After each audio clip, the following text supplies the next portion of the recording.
بسم اللہ الرحمن الرحیم۔ السلام علیکم ناظرین،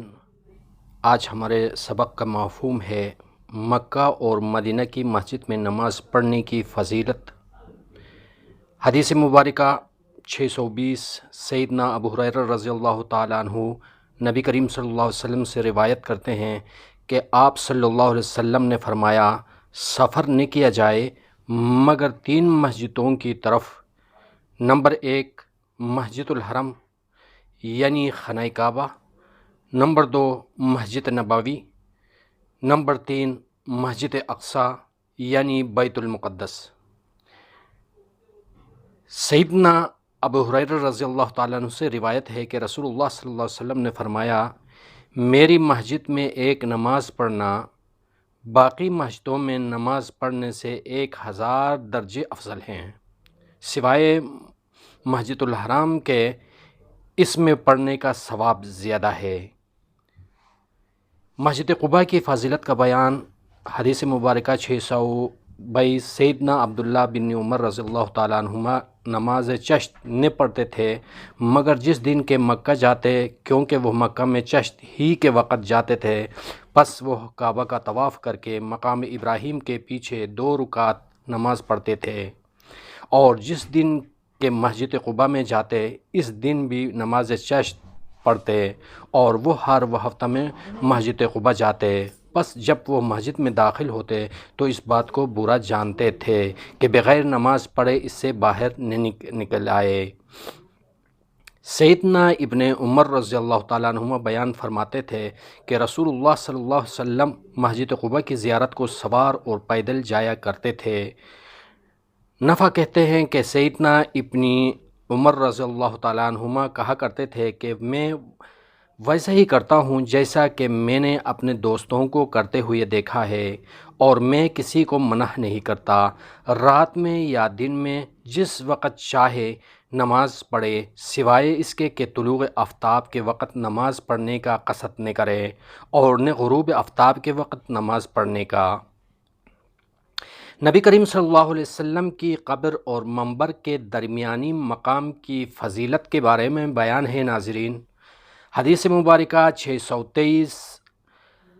صحیح بخاری شریف سیدنا ابو ہریرہ رضی اللہ تعالیٰ عنہ نبی کریم صلی اللہ علیہ وسلم سے روایت کرتے ہیں کہ رسول اللہ صلی اللہ علیہ وسلم نے فرمایا، میرے گھر اور منبر کے درمیان ایک باغ ہے، جنت کے باغوں میں سے۔ یہ ہمارے نبی کریم صلی اللہ علیہ وسلم کا فرمان ہے۔ نماز میں کلام کا ممنوع ہونا ثابت ہے۔ حدیث مبارکہ 624 صحیح بخاری شریف سیدنا عبداللہ بن مسعود رضی اللہ تعالیٰ عنہما کہتے ہیں کہ ہم نبی کریم صلی اللہ علیہ وسلم کو سلام کرتے تھے، حالانکہ آپ صلی اللہ علیہ وسلم نماز میں ہوتے تھے،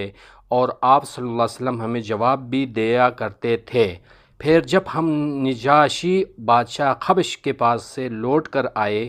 تو ہم نے آپ صلی اللہ علیہ وسلم کو نماز میں سلام کیا تو آپ صلی اللہ علیہ وسلم نے ہمیں جواب نہ دیا، اور نماز مکمل کرنے کے بعد فرمایا، نماز میں اللہ کے ساتھ مشغولیت ہوتی ہے، اس لیے نماز میں وہ کسی طرف مشغول نہ ہونا چاہیے۔ حدیث مبارکہ 625 صحیح بخاری شریف سیدنا زید بن ارقم رضی اللہ تعالیٰ عنہ فرماتے ہیں کہ ہم نماز میں رسول اللہ صلی اللہ علیہ وسلم کے عہد میں پہلے کلام کیا کرتے تھے۔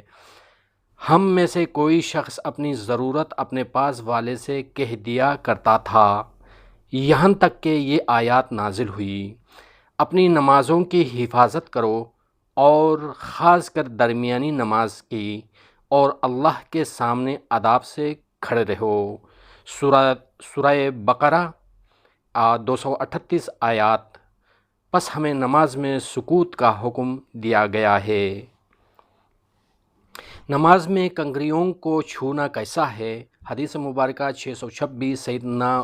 موقب رضی اللہ تعالیٰ عنہ کہتے ہیں کہ نبی کریم صلی اللہ علیہ وسلم نے ایک شخص کی نسبت جو سجدہ کرتے وقت مٹی برابر کیا کرتا تھا یہ فرمایا، اگر تو ایسا کرنا ہی چاہتا ہے تو 1 مرتبہ سے زیادہ نہ کر۔ جب کوئی نماز پڑھ رہا ہو اور اسی حالت میں اس کا جانور بھاگ جائے تو اس کا کیا بیان ہے؟ حدیث مبارکہ 627 سیدنا ابو برہ اسلامی رضی اللہ تعالیٰ عنہ سے روایت ہے کہ انہوں نے جنگ کی حالت میں نماز پڑھی اور ان کی سواری کی لگام ان کے ہاتھ میں تھی۔ سواری شوخی سے آگے بڑھتی جا رہی تھی اور وہ اس کے پیچھے پیچھے چلے جا رہے تھے، تو ان سے ان کا معاملہ پوچھا گیا تو وہ فرمانے لگے کہ میں نے رسول اللہ صلی اللہ علیہ وسلم کے ہمراہ 6 جہاد کیے ہیں، یا 7 یا 8، اور میں نے آپ صلی اللہ علیہ وسلم کے میاں نراوی اور سہولت پسندی دیکھی ہے، اور بے شک مجھے یہ بات اس میں اپنی سواری کے ہمراہ رہوں اس بات سے زیادہ پسند ہے کہ میں اسے چھوڑ دیتا اور وہ اپنے استبل میں چلی جاتی جو یہاں سے بہت دور ہے، پھر مجھے تکلیف ہوتی۔ حدیث مبارکہ 628 ام المومنین عائشہ صدیقہ رضی اللہ تعالیٰ عنہما نے سورج گرہن کے متعلق پوری حدیث ذکر کی۔ دیکھیے کتاب گرہن کے بیان میں گرہن میں صدقہ دینا، اور اس روایت میں رسول اللہ صلی اللہ علیہ وسلم کے اس قول کے بعد کہ یقیناً میں نے جہنم کو دیکھا کہ اس کا ایک حصہ دوسرے حصے کو کھائے جا رہا ہے، کہا کہ رسول اللہ صلی اللہ علیہ وسلم نے فرمایا اور میں نے جہنم میں عمرو بن لحی کو دیکھا، اور یہ عمرو بن لحی وہ شخص ہے جس نے بتوں کے نام پر جانوروں کے آزاد کرنے کی رسم ایجاد کی ہے۔ صدق اللہ العظیم۔ اگلے ایپیسوڈ تک اجازت دیجیے ناظرین، اللہ نگہبان۔